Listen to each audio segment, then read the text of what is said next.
arahato samma sambuddhassa buddhang dhammang sanghang namasami.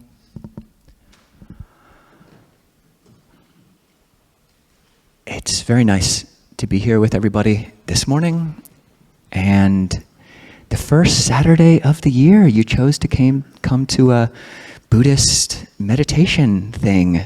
Way to go. That's great. And we do really, there's a big spectrum of people who come to our gatherings. There are people who've been Buddhists their whole lives. There are people who don't consider themselves Buddhist at all, but are just curious. There are people who meditate for hours every single day, and there are people who struggle to even sit for 5 minutes and to keep the mind still.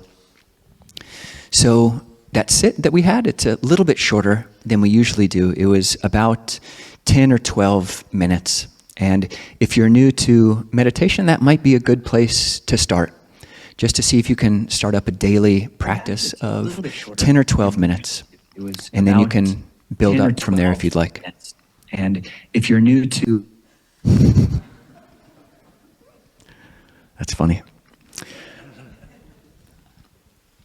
Yeah, sitting isn't easy for everybody. If you sat through that and you thought it was agonizing, it was just way too long, then keep practicing, because eventually you'll feel like it was too short. And if you felt like it was too short, then you can join us on Zoom. We sit for 4 hours every day. We've got 4 hours of Zoom meditation every weekday. And starting next week on Thursday, we're going to crank it up. 7 hours of Zoom meditation every day. I'm going on a meditation retreat after that, so Juanita's going to host it for 7 hours a day. And then over the course of the next 3 months, because we're going on winter retreat, we're going to keep cranking it up, eventually, hopefully, to 10 hours a day.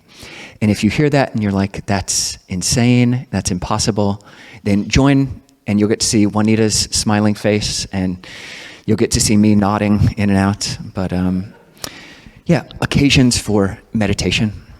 So today, we thought we'd talk about a theme which is a really good theme for a new year. And it is the 10 Pāramis, which are up on this board. So who here has heard of the 10 Pāramis, or Paramita, spiritual perfections? Okay, quite a number of people, which is great. So Ajahn, Nisabho, and I are going to split the time and try to talk a little bit about each one of these. It's a great Buddhist framework, and we wrote it up on the board so that you can try to memorize this. So people about, I think it was 15 years ago, people could remember things, and before that as well.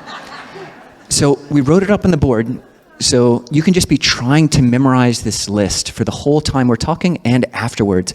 It's a great list. It's a way to structure your life. You can pay attention to one every month, and then for November and December, you can just pick your favorite one and focus more on that.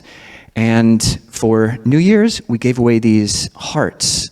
And for the first 5 people who come up to us after the gathering, we'll give you a heart with one of the Pāramis, the spiritual perfections on it. And you can take that as your year's theme. We'll give it to you randomly, so you won't know. But it'll be fun. You can focus on it for the year. So the Pāramis, spiritual perfections, we have them in every school of Buddhism. So the northern school of Buddhism in China, Tibet, Japan, Korea is called the Mahayana. And that's called the greater vehicle. And sometimes they call us the Hinayana, the lesser vehicle, the tiny vehicle. But you know what? They've only got 6 perfections and we got 10. So feel good about that, Theravada people. And it really is a cool checklist for your days. It's a cool checklist for your year. It's a cool checklist for a life, because when you come to Buddhism, or really you look at these and they're not inherently Buddhist. It's really any kind of mature life. You can think of these as mature emotions or mature priorities in life. That's how Ajahn Nisabho translates the Pāramis, as priorities in life. So you can ask yourself, how are you practicing these 10? And the 10 are generosity, morality, renunciation or simplicity.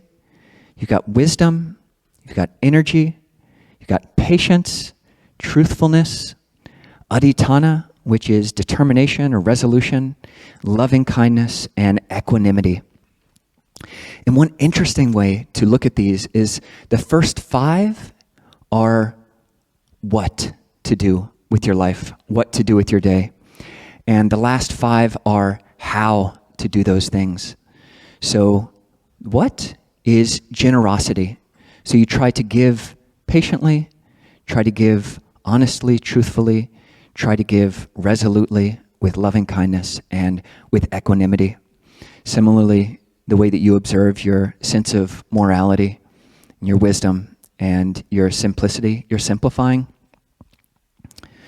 And you can ask yourself, look through the list, and you can pick one a day, if you'd like, and just, okay, today I'm going to focus on this virtue. So the first is generosity. So many teachings in Buddhism, and really, of course, in every other spiritual tradition, in non-spiritual traditions, will emphasize generosity, the value of that, because it has the same flavor as liberation.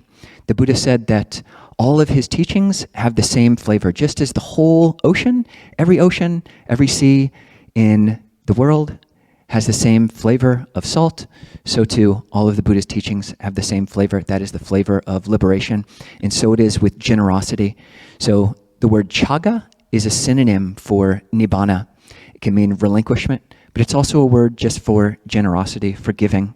The Buddha said one way you can train yourself is with a specific phrase. So you can think, for the rest of my life, I will abide devoid of the stain of miserliness, freely generous, open-handed, delighting in relinquishment, devoted to charity, delighting in giving and sharing. And if you didn't memorize that right now, go back and listen again, because that's a really cool thing to say yourself, to prime yourself, or whatever way you can prime yourself to give, to think, this is something I value. When I'm at my most clear thinking, this is something that I value, and remembering that every morning. So too with virtue, having it very clear, we recited the 5 precepts. That's the basis of a Buddhist morality. Undertaking the precept to refrain from killing, stealing, sexual misconduct, from lying, from taking intoxicants. You give the gift of fearlessness. It's a gift. It's a great gift. The Buddha said, when you practice these 5, you are giving the gift of fearlessness to innumerable beings. You're giving the gift of non-aversion, to freedom from aversion, to numerous living beings. You're giving the gift of non-affliction to numerous living beings. And giving that gift, you yourself have a share of safety, of non-fear. You don't have to fear other people when you yourself are not harming beings. Wisdom, paying attention to the Four Noble Truths, that is how you cause yourself suffering. Paying attention to the psychodynamics of when you clench, when you tighten around things, you cause yourself to suffering. You cause yourself to suffer. But when you can know and let go, then that's the path to the end of suffering. That's the heart of wisdom. Simplicity, this renunciation, this is basically taking the precepts and taking it up a notch. This knowing and letting go. You know contentment and you let go of that which is beyond what you need. With generosity, you know what you have and you let go of what you don't need. With precepts, you know safety and you let go of feelings of needing to feed off of other people. So that's the heart of Buddhism, knowing and letting go. And it's instantiated, it's lived through these 10 Pāramis. Effort is required, but part of the cool thing about Buddhist effort is that you get better and better at it. It's like any other skill. The better you get at it, the more refined your touch needs to be. It's like when you're first learning how to play saxophone, you're first learning how to play tennis, your movements are gross and they're not subtle, but you learn over time, you practice generosity every day, you practice your precepts, You practice simplicity every day, and touch, it gets lighter and lighter. It becomes easier and easier. The letting go is more and more refined, more and more subtle.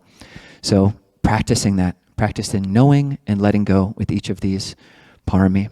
And I'll pass it off to Ajahn Nisabho for the next 5.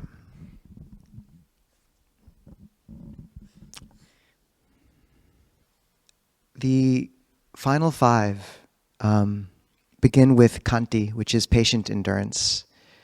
But this is a problematic translation because it implies just gritting one's teeth and kind of powering through difficulty.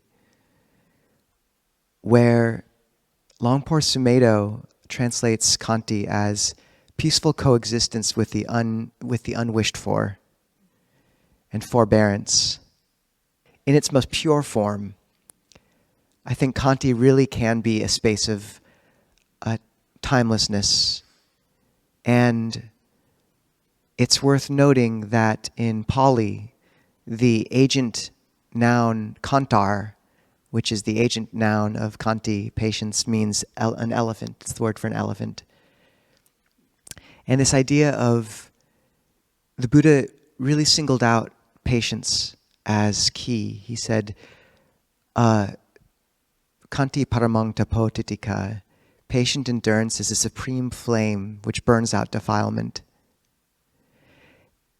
And as we practice the path, we come across difficulties and trials and sufferings which are larger than our narrative has room for sometimes.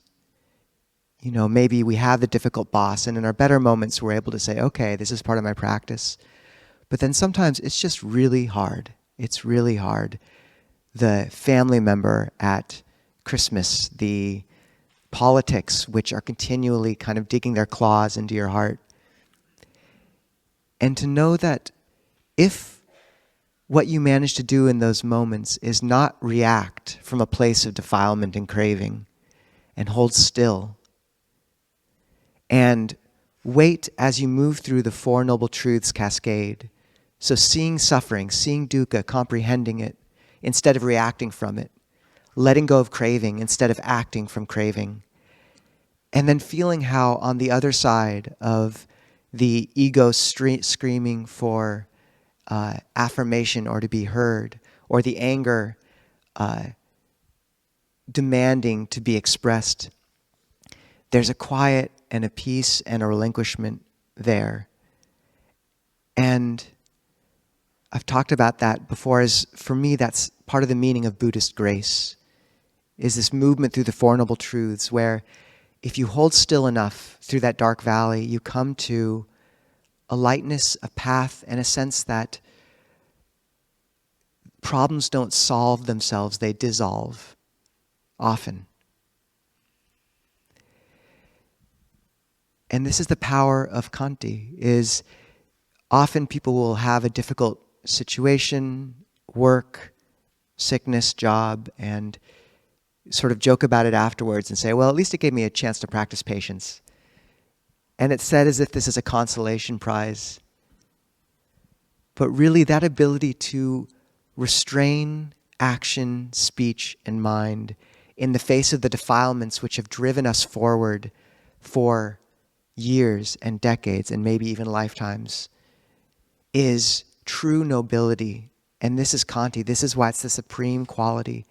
Is often when things are good, when the mind is bright, when you're resting in the third and fourth noble truth of peace and the path, you can look clearly and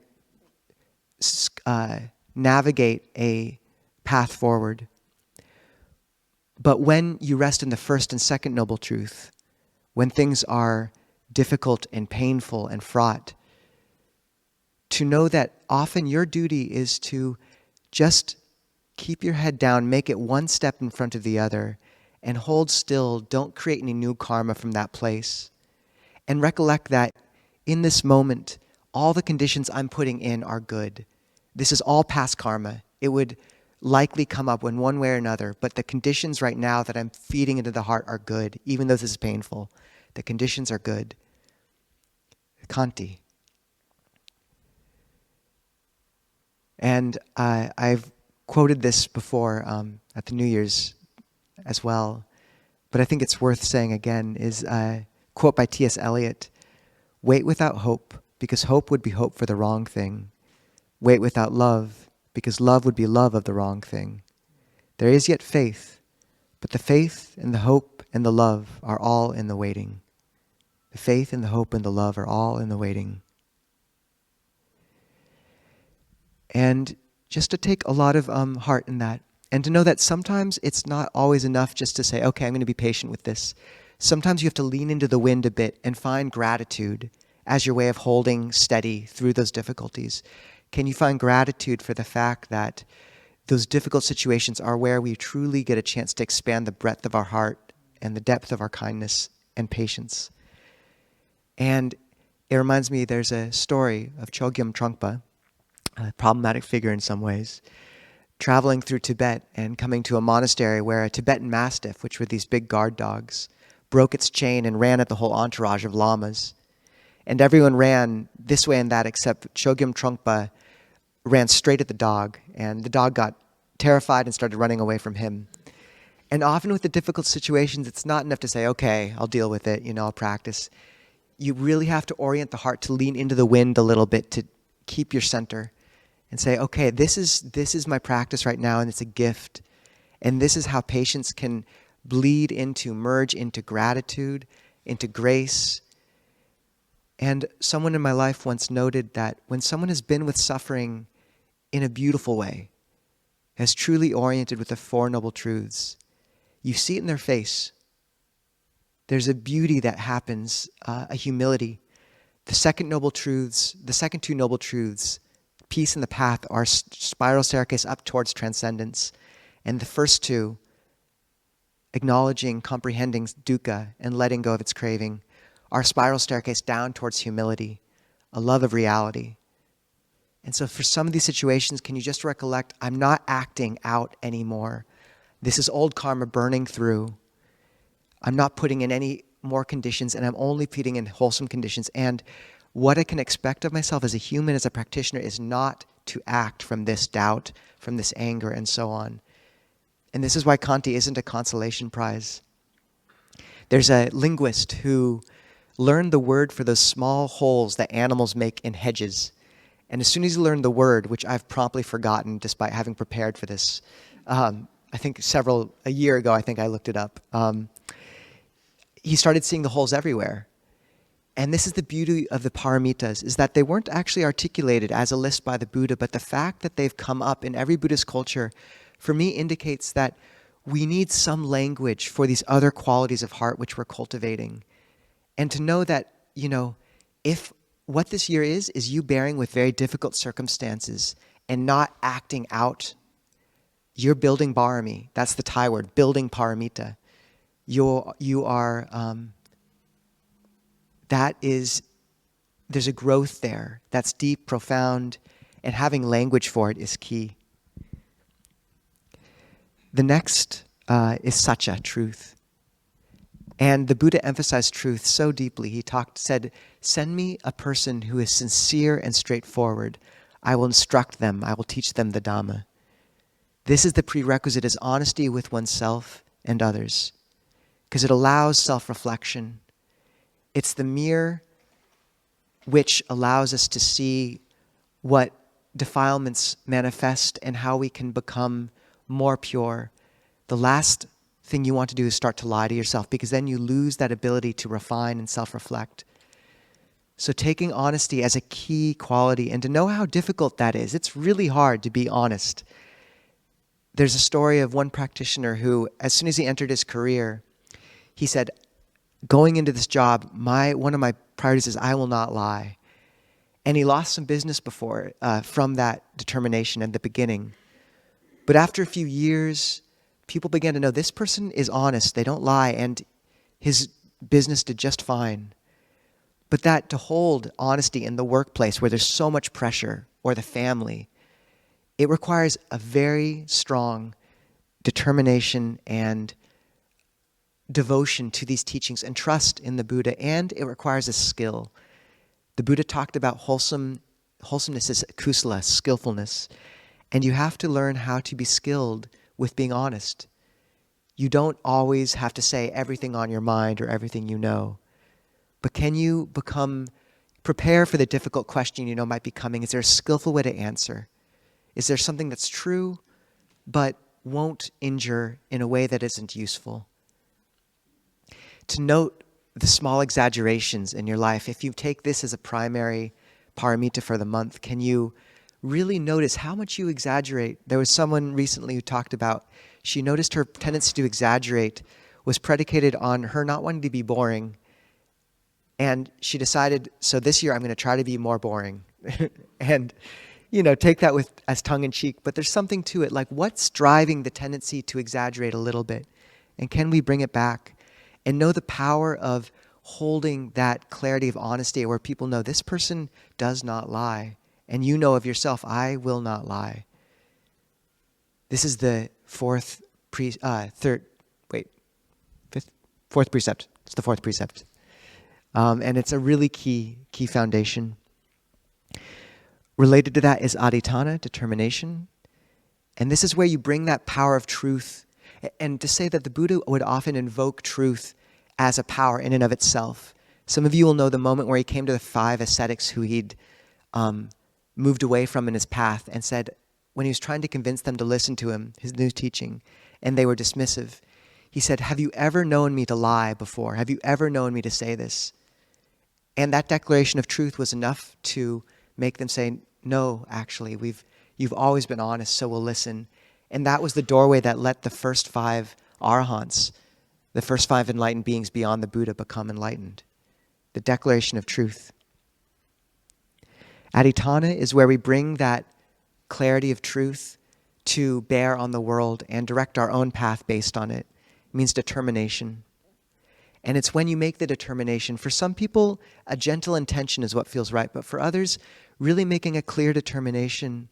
In the simile of the quail, the Buddha talks about these elements of our lives, these defilements, which hold us like a rotting creeper would hold a quail, where if one is willing to relinquish even those fetters because of the instruction, because of devotion to the teacher and the teaching and the path, then one snaps those fetters like a bull elephant would snap a leather strap. And to just notice at the beginning of this new year, it's the year of the fire horse, which is a time of chaos and growth. Every 60 years we get one of these. And it's after the year of the snake, which is a year of shedding the skin. And to notice, what are the rotting creepers? Like, what are the things that I just know I should give up? I've been through this before. It's time. And can you just make the determination like, okay, I'm done drinking for these 3 months, for this year, for good. I won't lie. I'll give up, I'll pull back from this relationship. I'll make this a priority. I'll start to meditate. Any of these things, this is the moment to make those determinations. And in Thailand, the word adhitthana is used not just for determination, but also to invoke the power of a spiritual icon. So Kruba Ajahns will say, the great teacher will say, I'll adhitthana the Pāramis of the Buddha.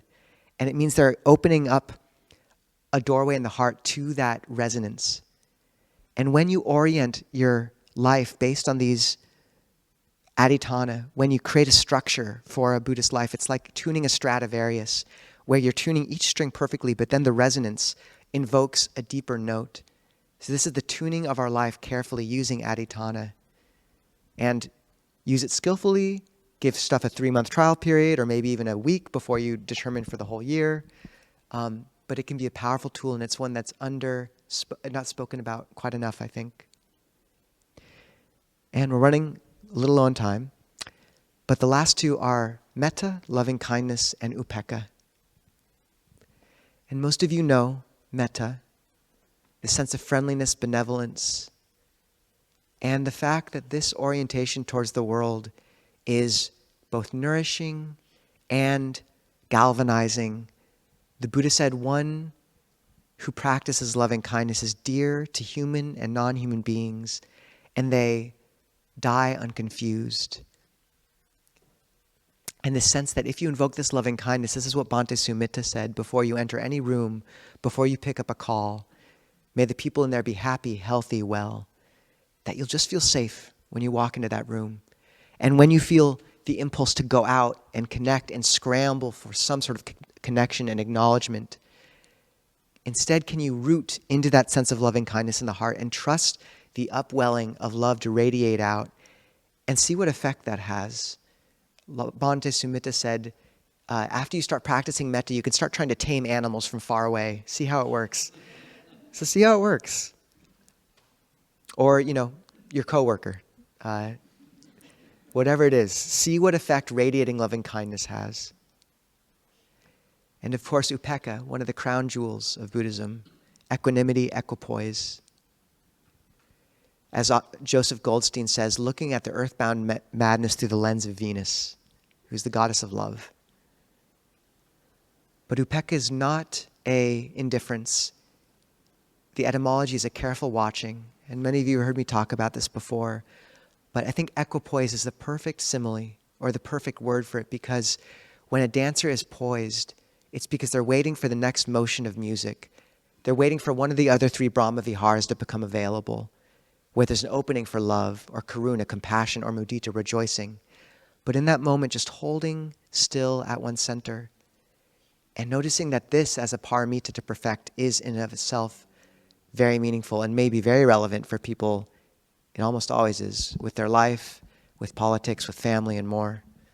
Can you keep the heart centered? Warm heart, cool head. So, coming to this new year, wish you all the best for cultivating these paramitas. Like Ajahn Kovilo said, we get 10. It gives you all 12 months plus 2 extra. And good luck. Handamayam Dhammakataya Sadukaram Dadamase. Sadhu, sadhu, sadhu, anumodami.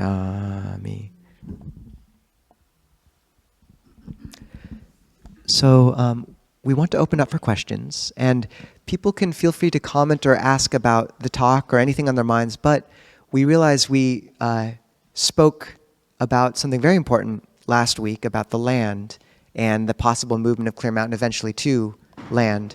And we want to just invite people, if they have questions about land and the process going forward, this is also a time you can ask about those. And before that, Anagarika, Virginia, do you have anything to comment on the paramitas? Just to put you on the spot a little bit.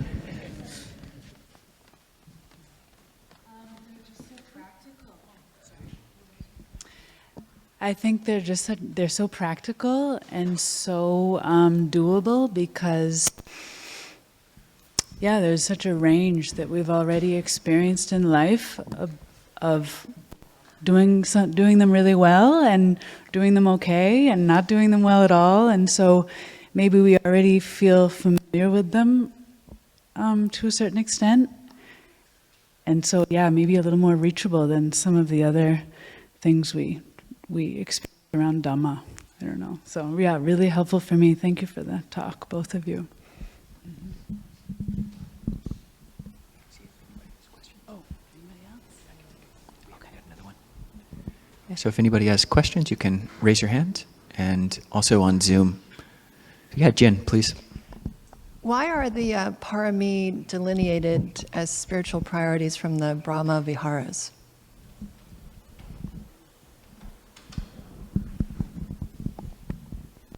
I don't know.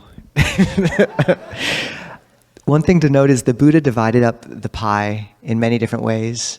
There's an interesting quote. Someone says, Abhidhamma is the Buddha creating is the periodic table, but the Buddha was teaching us how to bake an apple pie, but he divides up the wholesome chitta, the wholesome heart in different ways on different moments. And so there's moments where talking about the 4 Brahma Viharas is really the useful metric, that's what you're focused on, and that resonance is salient. But there's other times where you're just dealing with a really difficult boss, and metta's not doing it, karuna's not doing it, upekkha sounds great, but I don't even know what that means. But patience, I can touch patience. So for me, what the paramitas are, they're a really grounded, practical, important list. We had one member of the community who was going to ordain, and then he had family duties, which meant he couldn't. But instead of kind of giving up hope, of practicing, he said, what I did was that I determined to live my life here as beautifully as I could. And I took the 3 first paramitas almost as a mantra. How much can I give? How ethically can I live? How much can I give up? Renunciation. And so for me, they're just really accessible and important to have language for. But that word metta, like the flavors of metta are all 4 Brahmaviharas. So it's hidden in there. But the Buddhist teaching is a bunch of fractals. They expand out into all the others to some extent. And I think someone's locked out of the gym, so maybe we could let them into.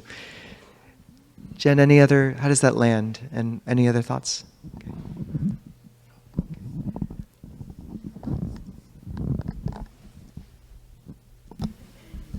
I just had a question because I'm kind of hard of hearing. The field trips, I know you're taking one today to the land, and then did you say every 3rd Saturday or every 1st?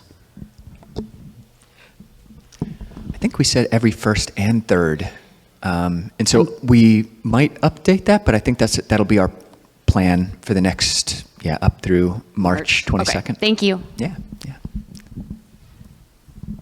Greg, please. Can you explain why the parami are always in this order when they're explained?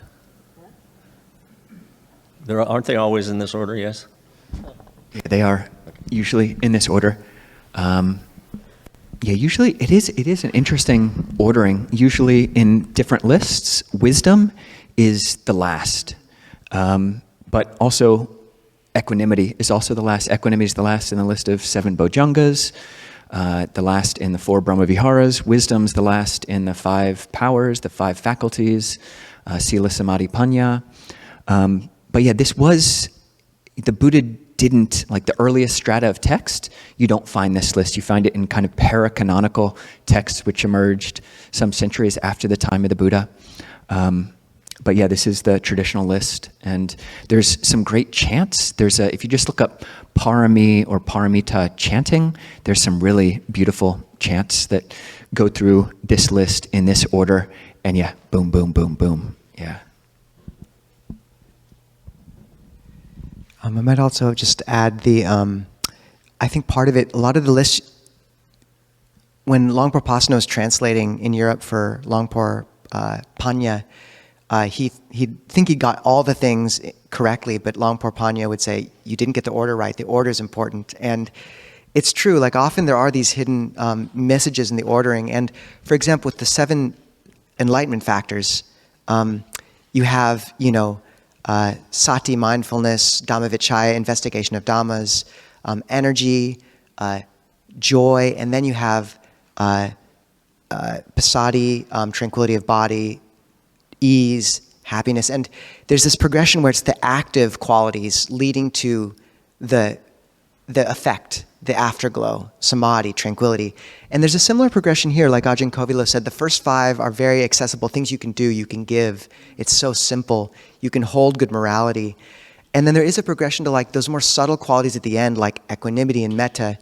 These are, in some sense, you put forth the effort, and then the Buddha's giving you a way to understand what you're tasting as the afterglow or resonance, and like making much of that and emphasizing that as well. So I think that's part of the progression. Is I find the first are very accessible and things you can do, and the latter are more qualities. At least that's how I've thought about it sometimes, but I'm not sure either. So,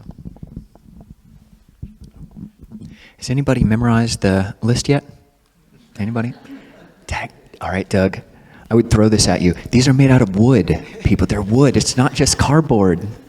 So if anybody else memorizes it, you can be the next wooden heart person. We're going to give this to you. Actually, you already got one, Doug. But if anyone memorizes the list, you get a wooden heart. it's like a monk ninja style. So my question has to do with something that happened to Ajahn Kovilo earlier this year. I'm right here, and you could stop me if it's not a good question. But when you described that attack on you, like some of these things that you're now talking about, it seems like you were immediately drawing upon. And I've heard that some people say that Buddhism is really close to psychology, like the best type of psychology. And so my question for you, if you feel comfortable answering it, is did you think, that's the type of event that many of us would take decades to digest? And do you feel like that you took care of a lot of it that night? Yeah, thank you. Yeah, it was just March 28th, 2025. I was kind of punched in the stomach and put in a headlock and thrown on the ground and kind of got beat up. Just got beat up downtown Seattle. And yeah, it was in the end of our winter retreat. So I'd been meditating for basically 2 months straight and was able to go back after getting beat up and just do another couple weeks of meditation. And yeah, when it came up, I was just so primed. The heart was just so juicy with, I wasn't specifically practicing with the Pāramis, but certainly loving kindness is a daily practice. And all of these, they just are the bread and butter of a monastic life, of hopefully any kind of Buddhist or spiritual life. And you just have so many mirrors around you in a monastery or spiritual community that are just reminding you of these things, the chants we do every single day, the meditations we do. So I really definitely feel like I was receiving the fruit of that. Yeah, because I didn't plan for it to happen, and I didn't know what was going to happen. But yeah, it didn't. I don't. It does seem like it hasn't left scars, and certainly didn't leave physical scars. So, yeah, definitely lists like this and other Buddhist lists really came quite quickly, but especially metta. So, yeah. Thank you.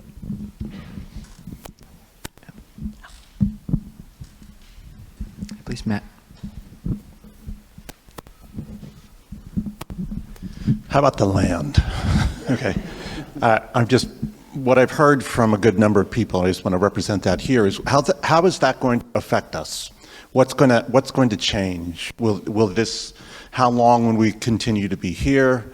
What's the plan for the future? Will you let us inside over there? Or, I don't know, so just kind of, a number of people have asked those questions to me, and I said, I have no idea. Yeah, that was the question I was hoping would come up. Thank you, Matt. Who's kind of had that cross their mind at some point, ever? Yeah.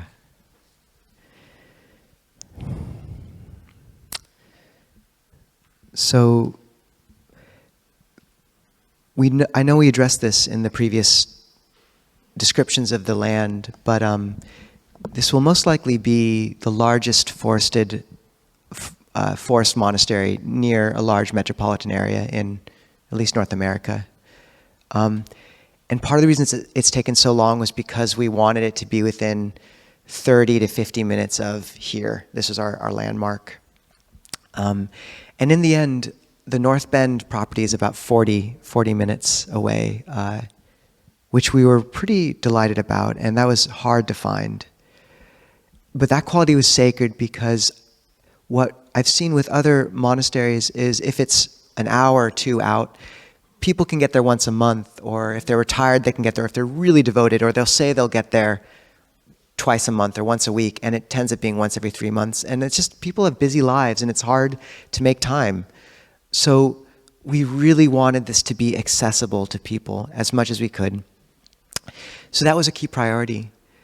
And our hope is that if this due diligence process goes through, if the land checks out, if the funds come in where we can purchase it by March 22nd,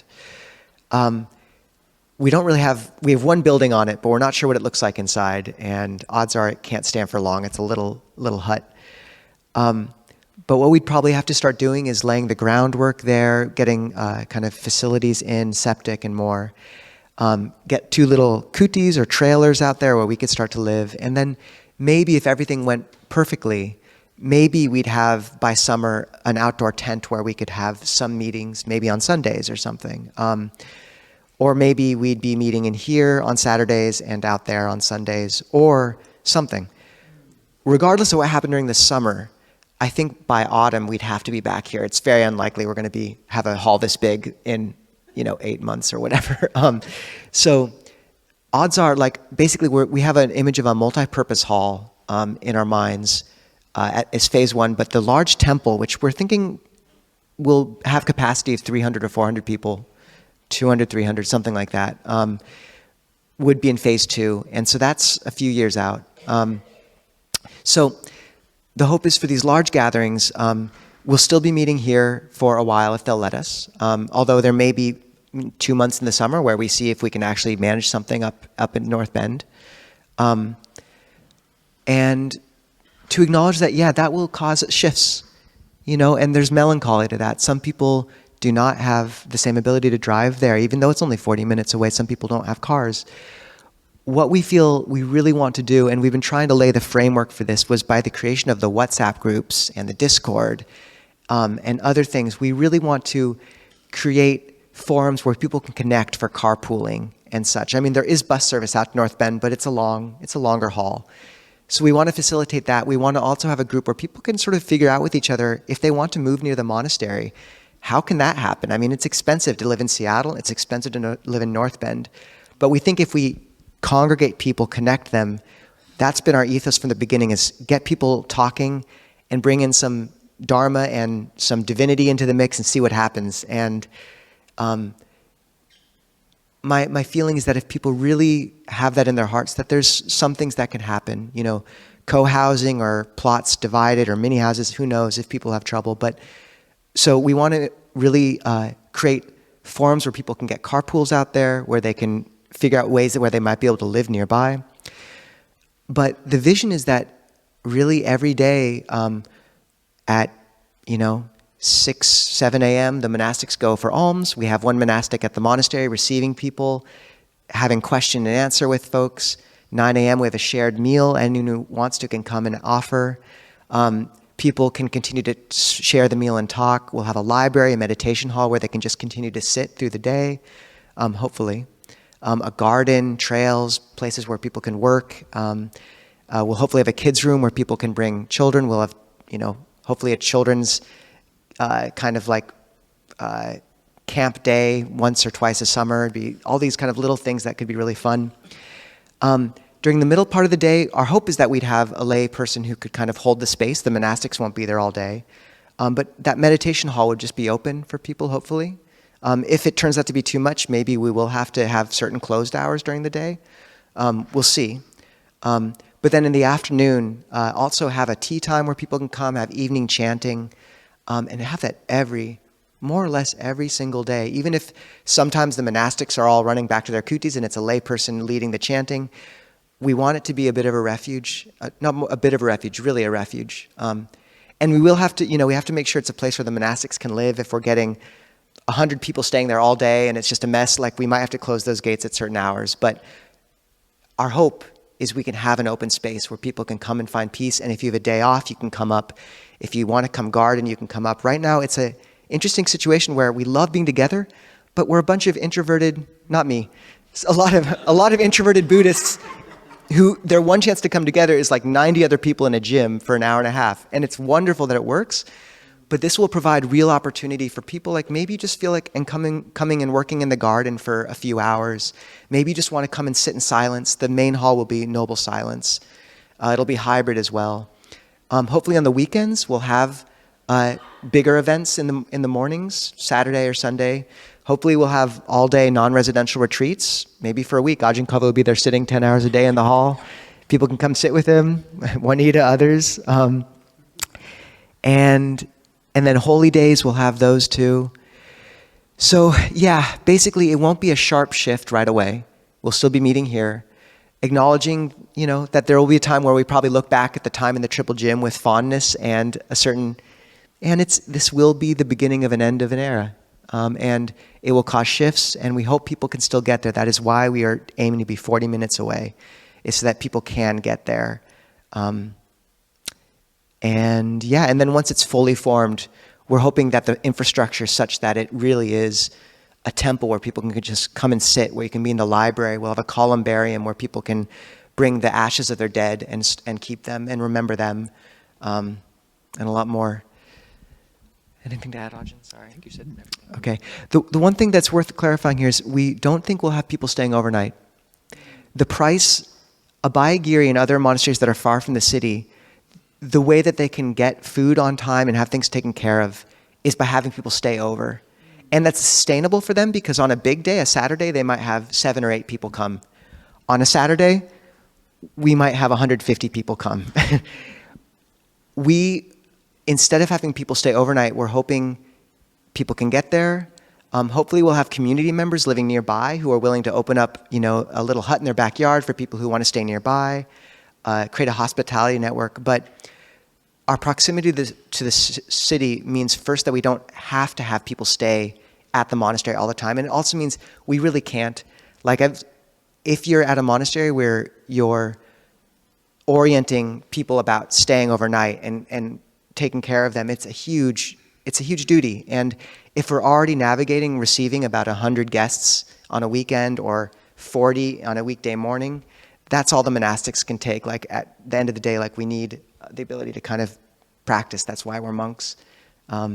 So that is one caveat, is like, we'd have non-residential retreats where we open at 6 a.m. As soon as you can get there, you can be there sitting, and the doors might close around 9 p.m. or something. But then you might have to either find a friend to live nearby, or stay nearby that evening, or camp nearby. There's a campsite nearby, or drive back home and drive the 40 minutes the next day. And we think that's doable. Uposa today.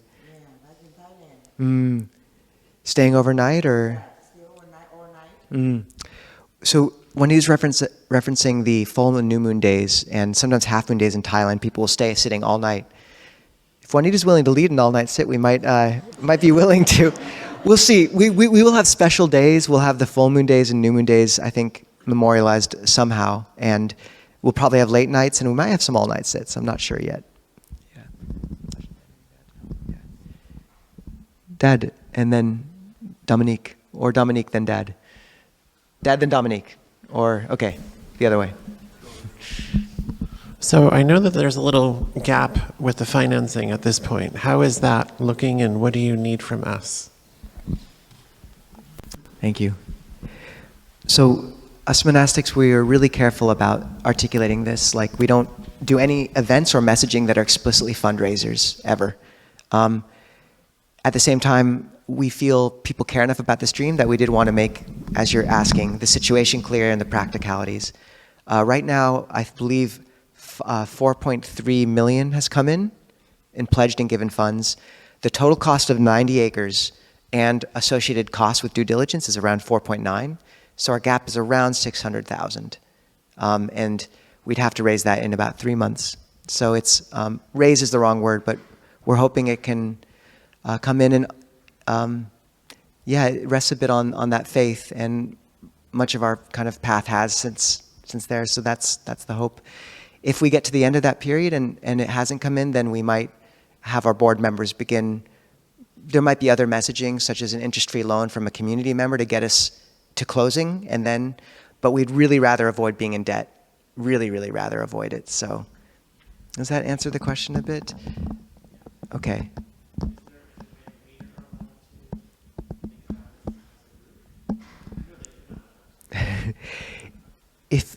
I think if people wanted to connect around that, yes, you could make we'd want you to connect you to one of our board members to make sure that the messaging, if it was in any sort of official Clear Mountain or even unofficial Clear Mountain capacity, was in line with our ethos, which is somewhat refined. But yeah, just talk to me. But if it's more just gathering people and trying, inspiring one another along the lines of what we've spoken about, or talking to others about what you find inspiring about the vision, then that's completely okay to do. Thank you for asking. Yeah. Dad. So the anchor of all this has to center in a certain way, I'm assuming, center in a certain way around the monastics being able to continue your practice with the ardency and focus you need to. So one of my concerns has always been, you're land developers now. So how, is there a way as a community that we can support you not being overwhelmed by this so that it impacts your practice? Is that an appropriate question? Yeah, honestly, I mean, we're monks and supposed to be training in contentment. And, once the land's there, we can stay in the shackiest shack, that you can find. We can stay in trailers. And the big cost, certainly at the outset, is the land. And once that's there, then, yeah, we'll host what we can out there. We do love group meditation. We'll continue doing that daily, and also day-long retreats and longer. Our winter retreat, that's a big part of our monastic life, and will continue to be. That's 3 months, and we'll open as much as that as we can to other people coming in to participate, and of course no costs at all for that.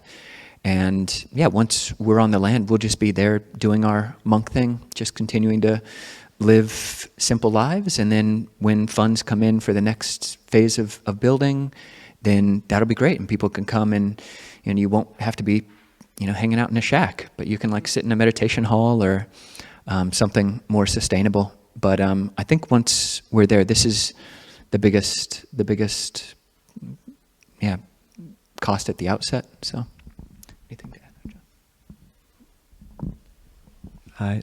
Just in terms of how you can support us as keeping that practice, like Ajahn Kovilo said, just having faith in this process. When you hear about a volunteer opportunity that would be helpful, tap into it, and practice well and dedicate the goodness of your practice to this aspiration. It's a beautiful one, and like Ajahn Kovilo said, we're happy in the shackiest of shacks. We have really good shacks right now, actually, in David Allison's backyard, but this vision is largely for the future monastics who would live there and for this community. So just hold that aspiration in your heart, and however much this community has affected you, just imagine that rippling out over generations, and that is the real hope. So just recollect that goodness, and if you want to ask for a little bit of, just invoke, the goodness that's out there for the sake of this aspiration, that will be worth a lot. I just thought I'm on the board, and there is, if you go on the Friends of Clear Mountain website, there's a page, We've Got Land, and it's something you could share with friends across the world. And I'm on the team that thanks people for donations. A bunch have been flooding in, but more to come. But there's people who are just overjoyed, literally all over the world, about this happening. It's extraordinary to have phone conversations with people giving. So I just look at this as an opportunity for people to give. There's no ask, it's just an opportunity for people to give. And if you want to share that website with friends all over the world, go for it. But just don't do it as an ask, but this is a beautiful thing to be able to help this wonderful thing happen for the benefit of all beings. So kind of have that attitude, and there's a mechanism that works really well. Go for it. Yeah, thank you so much, Steve. And just one tiny thing, one of the best things you can do is just remember the 10 Pāramis, okay? Just remember the 10 Pāramis. It's up on the board. It's not that hard. I just wanted to mention that this is it is about change and impermanence, and many of us here spent years with Sims, and we used to practice here in this gym, and before that in Blodell Hall. And there was a time when we had to move from both places, and subsequently, our teacher retired, and but many of us are still here, and have joined this group, or have still practice at Sims, and there's something really valuable about that, and I just hope everyone won't lose sight of that, and also just appreciate, that it is the monastics and their practice that has brought us here. So. Peter's work on due diligence has always also brought us here. He's our owner's rep for this period along with Alex, and it's just been so helpful. I don't think we got a chance to do 3 sadhus for Peter's work, but trust me, he deserves them. 3 sadhus. Sadhu, sadhu, sadhu.